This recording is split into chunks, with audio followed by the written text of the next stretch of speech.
Hello, good morning, good afternoon, good evening, and welcome back to the vlog. Oh wait, this is not a vlog. This is actually an introduction video. Hi din Kitcho. I am Ysmael Guzman, a 4th-year law student of San Beda, Alabang. A little bit about myself. I studied law. Well, actually, prior to studying law, I was a waiter for 2 years in Singapore and then for 6 or 7 months in Jacksonville, Florida. Around those time, I never felt happy. No, I never felt fulfilled. The pay was good, but the career was not for me. Hence, I took my chance on studying law. I wanted to be a lawyer. Maybe there's a better chance for me to have a better life and to have a more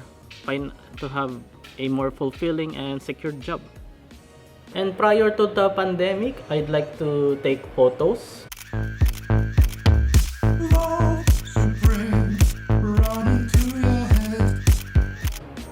And make videos.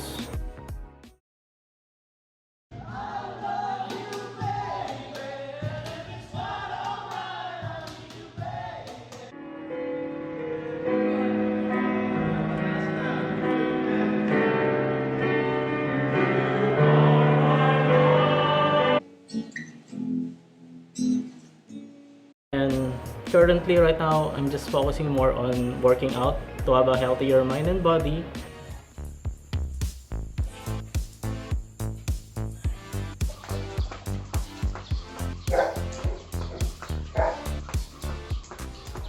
And from time to time, play with my dogs.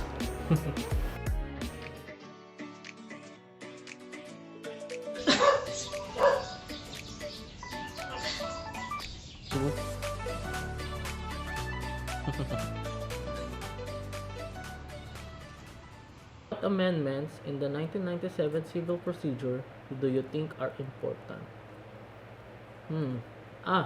RA 11576, the recent amendment, which increased the jurisdictional amount of the regional trial court and the first level courts. For acts for the original prior to RA 11576, actions involving title to or possession of or interest in real property where the assessed value is 20,000 pesos or 50,000 pesos within Metro Manila is now increased as amended by RA 11576 to the assessed value is now increased to 400,000 pesos regardless of whether it's within or outside Metro Manila. And for actions in Admiralty where the claim as well as in probate proceedings where the gross amount of the test date and all other claims excluding damages where the claim is prior to the effectivity of 11576 is 300,000 or 400,000 within Metro Manila is now increased as amended by 11576 to 2 million pesos. I find this very significant, especially the inflation. And I think it's very rare now that you can find any property where the assessed value is 20,000 pesos. If not rare, I think also impossible. And also there are the relevant jurisprudence that I find very interesting. There's the application of the non-payment of docket fees. There's two schools of thought here. One is the strict application and the other is the liberal application. In the strict application, it was held in the case of Manchester Development versus Court of Appeals where only upon payment of docket fees that only upon payment of the prescribed docket fees the court acquires jurisdiction. Here, what happened was the plaintiff actually defrauded the government because they kept on amending their complaint so as to lower the payment of docket fees. Now as for the liberal application, we have the case of Sun Insurance versus Asuncion. where in this case it modified the ruling in Manchester Development versus CA.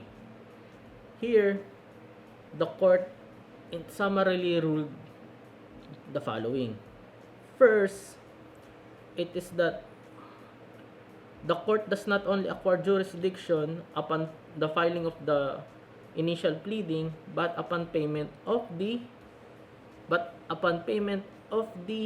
prescribed docket fees.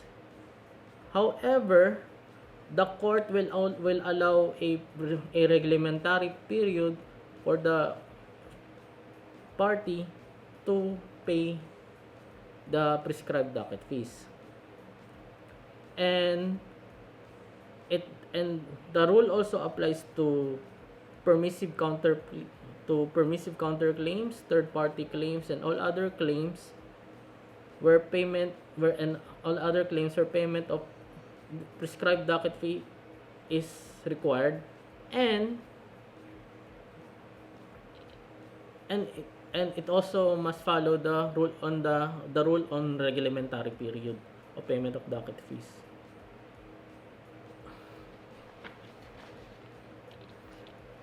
And lastly, where the court acquires jurisdiction, however, upon the course of trial, it was found out that docket fees was actually insufficient, the court will have a lien on payment of docket fees and subject to payment within the reglementary period as provided by law.